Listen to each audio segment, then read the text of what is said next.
La diversification alimentaire consiste à introduire toute une variété d'aliments dans l'alimentation du nourrisson qui était jusque-là nourri exclusivement au lait. Elle débute au plus tôt à 4 mois révolus et puis au plus tard à 6 mois. Et puis elle va se poursuivre pendant toute la première année de vie pour arriver finalement à une alimentation de type familial autour de 1 année.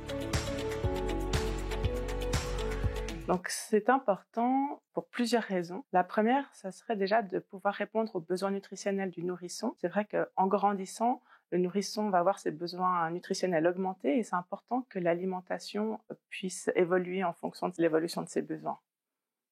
La deuxième raison pour laquelle la diversification alimentaire est importante, c'est qu'elle va participer au développement du goût et des habitudes alimentaires du nourrisson. Les premières cuillères que vous allez donner n'auront pas un but nutritif, mais elles vont plutôt permettre au nourrisson de se familiariser avec de nouveaux goûts et de nouvelles textures. On sait que la période entre le début de la diversification alimentaire et aux alentours de 18 mois, c'est une période particulièrement favorable à la découverte de nouveaux goûts, de nouveaux aliments pour le nourrisson.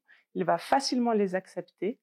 Les préférences alimentaires installées autour de l'âge de 2 ans sont généralement maintenues jusqu'à l'âge adulte. Donc, le plus tôt on commence à inculquer de bonnes habitudes alimentaires à l'enfant, le mieux ça sera pour sa santé future. La dernière raison pour laquelle cette phase est importante, c'est qu'elle va participer au développement psychomoteur et psychosocial de l'enfant. Donc pour cela, c'est important de faire évoluer la texture des purées, des aliments que vous allez proposer à votre enfant. Aussi, dès que possible, lui permettre de saisir les aliments par lui-même, avec les mains ou avec la cuillère, et de l'installer le plus tôt possible à la table familiale pour qu'il puisse un peu s'imprégner des us et coutumes de la famille.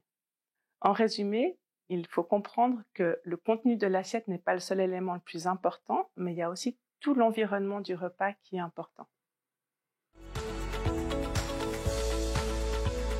Ce à quoi il faut faire attention en tant que parent, c'est vraiment sélectionner une source d'information fiable. Dans ma pratique sur le terrain, je suis régulièrement confrontée à des parents qui viennent avec des idées reçues, et ces idées reçues s'avèrent parfois erronées. Dans d'autres situations, ces parents sont tout simplement perdus, ils ne savent plus à quelle information se fier. Souvent, en plus, ces informations qu'ils reçoivent par différents biais sont divergentes, donc ça crée encore plus d'embrouille pour eux.